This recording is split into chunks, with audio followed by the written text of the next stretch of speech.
Hello friends, સ્વાગત છે આપનું મારા રસોડાના કાઠિયાવાડી સ્વાદમાં. હું ભાવનાબેન રાઠોડ. આજે આપણે બનાવીશું કેલ્શિયમથી ભરપૂર અડદની દાળ. તો ફ્રેન્ડ્સ, લગભગ ગુજરાતી ઘરમાં દર શનિવારે અડદની દાળ તો બનતી જ હોય છે. પણ અડદની દાળ બનાવવામાં ઘણી વખત પ્રોબ્લેમ આવે. કાં તો ઉપર પાણી છૂટું પડી જતું હોય છે અને કાં તો દાળ બાફવા મૂકો ને ત્યારે ઉભરાતી હોય છે. પણ આજે બધા પ્રશ્નોનું સોલ્યુશન લઈને આવી છું, જેના માટે અહીંયા મેં અડધો કપ અડદની દાળ લીધેલી છે. અડદની દાળ એક તપેલીમાં ઉમેરી દેશું અને સારી રીતે ધોઈ લેશું. અડદની દાળ ઉપર ખૂબ જ પ્રમાણમાં પાવડર લાગેલો હોય છે, એટલે એને ધોવી ખૂબ જ જરૂરી છે. તો અડદની દાળને 2 થી 3 પાણીથી સારી રીતે ધોઈ અને ચોખ્ખી કરી લેવાની. અહીંયા તમે જુઓ કે હું દાળમાં હાથ ફેરવું છું ને ત્યાં જ પાણી ડોળું થઈ ગયું છે. અહીંયા મેં 2 પાણીથી દાળ ધોઈ લીધી છે અને હવે કુકરમાં પાણી ઉમેરશું. કુકરમાં મેં અત્યારે 2 ગ્લાસ પાણી ગરમ કરવા મૂકી દીધું છે. તો કુકરમાં ગરમ પાણી થયેલું છે ને એમાંથી આપણે 1 ગ્લાસ જેટલું પાણી તપેલીમાં ઉમેરી દેશું અને બાકી થોડું પાણી કુકરમાં રહેવા દેશું.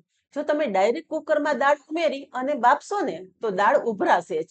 એટલે આ રીતે તપેલીમાં રાખીને તમે દાળ બાફશો ને તો તમારી દાળ બિલકુલ ઉભરાશે નહીં અને કુકર કે ગેસ પણ ગંદો નહીં થાય. હવે કુકરમાં આપણે એક રીંગ રાખી દેશું અને જે દાળ સાથે પાણી મિક્સ કરેલું છે ને એ તપેલી આપણે કુકરમાં મૂકી દેશું. દાળ સાથે સ્વાદ પ્રમાણે મીઠું ઉમેરશું અને થોડી હળદર પણ ઉમેરશું.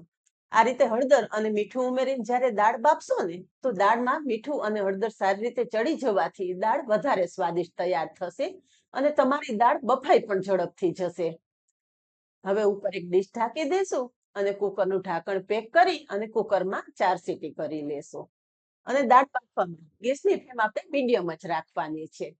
હવે આપણે કુકરમાં સીટી થાય ને ત્યાં સુધીમાં દાળમાં ઉમેરવા માટે એક સ્પેશિયલ મસાલો તૈયાર કરવાનો છે. સ્પેશિયલ મસાલો બનાવવા માટે અહીંયા ખાંડણીમાં 2 લીલા મરચાના ટુકડા, થોડા આદુના ટુકડા અને સાથે 5 કળી લસણ પણ ઉમેરશું. અડદની દાળમાં લસણનો એકદમ સરસ ટેસ્ટ આવે છે. ના ખાતા હોય તો સ્કીપ કરી દેવાની. થોડું મીઠું ઉમેરી અને પેલા આદુ મરચા અને લસણ સારી રીતે ખાંડી લેશું.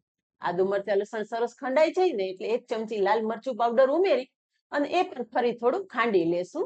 તો અહીંયા તમે જુઓ કે દાળમાં ઉમેરવા માટેનો સ્પેશિયલ મસાલો તૈયાર થઈ ગયો છે. ફ્રેન્ડ્સ, એક વખત આ મસાલા સાથે અડદની દાળ બનાવો, ખૂબ જ ટેસ્ટી થશે.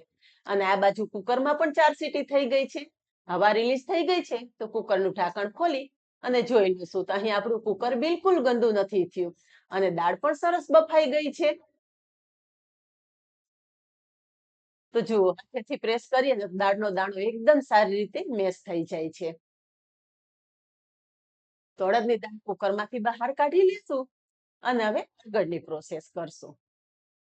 તો અહીંયા ગેસ પર કડાઈમાં આપણે જે દાળ બાફેલી છે ને એ દાળને ક્રશ કરવાની નથી. અડદની દાળ ફ્રેશ આખે દાણે હોય ને તો જ બહુ સરસ લાગે. એટલે દાળ ક્રશ કર્યા વગર જ આપણે કડાઈમાં ઉમેરી દેશું. ગેસની ફ્લેમ મીડિયમ રાખી અને દાળને સરસ ઉકાળવાની છે. દાળ હજી મને થોડી ઘટ લાગે છે તો વધારે અડધા કપ જેટલું પાણી ઉમેરી રહી છું. દાળ તમારે કેટલી ઘાટી જોઈએ છે ને એ પ્રમાણે પાણી ઉમેરવાનું અને એક વખત સરસથી મિક્સ કરી લેવાનું. હવે અહીંયા તમે જોઈ શકો છો ફ્રેન્ડ્સ કે આપણી દાળ કડાઈમાં ઉમેરીને પણ દાળ ઉપર આ રીતે પાણી છૂટું પડેલું છે.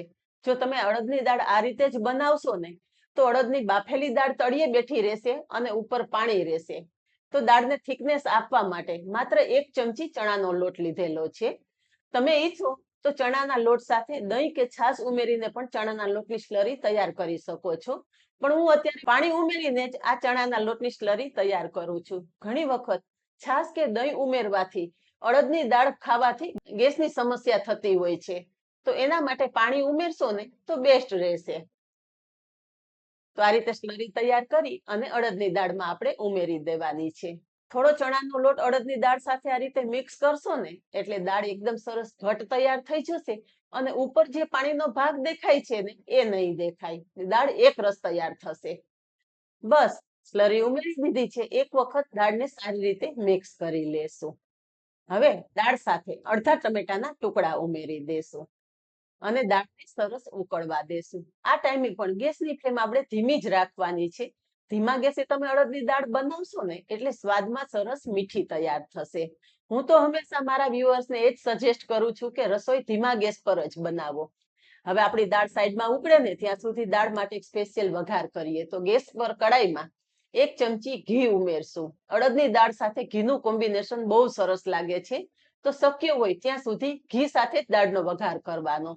તો ચપટી રાઈ ઉમેરશું, સાથે થોડું જીરું અને 15 થી 20 મેથી દાણા પણ ઉમેરશું. સૂકી મેથીનો સ્વાદ પણ બહુ સરસ આવે છે.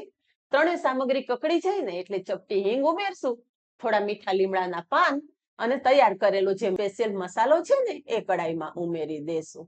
મસાલો સાંતળવા ટાઈમે પણ ગેસની ફ્લેમ એકદમ ધીમી જ રાખવાની, જેથી મસાલો બળશે નહીં અને એકદમ ફ્લેવરફુલ આપણી દાળ તૈયાર થશે.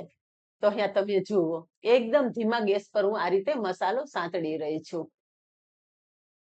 મસાલો સાંતળતા વધારે સમય નહીં લાગે, માત્ર એકાદી મિનિટમાં જ તમારો મસાલો એકદમ મસ્ત સંતળાઈ જશે. તો અહીંયા થોડી જ વારમાં આપણો મસાલો એકદમ મસ્ત સંતળાઈ ગયો છે. તમે જોઈ શકો છો ફ્રેન્ડ્સ કે મસાલો સાંતળતા ઉમેરેલું ઘી પણ સરસ છૂટું પડી ગયું છે. તો આ રીતે આપણો મસાલો સરસ સંતળાઈ જાય ને એટલે ગેસની ફ્લેમ બંધ કરી દેશું અને આ બાજુ ઉકળતી દાળમાં તૈયાર કરેલો મસાલો ઉમેરી દેશું અને બસ મસાલો દાળ સાથે સરસ મિક્સ કરી લેશું. હજી દાળને આપણે 5 મિનિટ જેવી ઉકળવા દેશું. દાળ જેટલી વધારે ઉકળશે ને એટલી સ્વાદિષ્ટ થશે. તો દાળને ઉકાળવામાં એકદમ ધીમો ગેસ રાખવાનો અને એકદમ ધીમા ગેસ પર આપણે દાળને સારી રીતે ઉકળવા દેવાની. તમે જુઓ કે થોડો ચણાનો લોટ ઉમેરવાથી દાળ કેટલી મસ્ત તૈયાર થઈ ગઈ છે અને બિલકુલ પાણી ઉપર નથી. તો ફ્રેન્ડ્સ, આ દાળ ઉકળે છે ને ત્યાં જેટલી મસ્ત સુગંધ આવે છે ને એવું થાય છે કે અત્યારે જ એક વાટકી ભરીને દાળ પી લઉં. જનરલી દાળ બાજરીના રોટલા સાથે જ ખાવામાં આવતી હોય છે, પણ તમે ઈચ્છો તો બાજરીના રોટલાની જગ્યાએ રોટલી કે ભાખરી સાથે પણ અડદની દાળ સર્વ કરી શકો છો. બસ આપની અડદની દાળ એકદમ મસ્ત ઉકળી ગઈ છે. છેલ્લે ફ્રેશ સમારેલી કોથમરીના પાન ઉમેરી દેશું અને ગેસની ફ્લેમ બંધ કરી દેશું. તો તૈયાર છે એકદમ ચટાકેદાર આપણી અડદની દાળ. તો ફ્રેન્ડ્સ, આજ સુધી તો તમે અનેક વખત અડદની દાળ બનાવી હશે, પણ એક વખત મારી રીતે પણ ટ્રાય કરી જુઓ. જો આજનો વિડીયો પસંદ આવ્યો હોય ને તો વિડીયોને એક લાઈક ચોક્કસ આપજો અને આવા જ નવા વિડીયો જોવા માટે ચેનલને સબસ્ક્રાઇબ કરી લેજો અને પાસે રહેલું બેલ પણ પ્રેસ કરી રાખજો, જેથી આવનારા બધા જ નવા વિડીયોની નોટિફિકેશન સૌથી પહેલા આપને મળે. આજે બસ આટલું જ. મળીએ નેક્સ્ટ વિડીયોમાં. ત્યાં સુધી બાય. Thank you.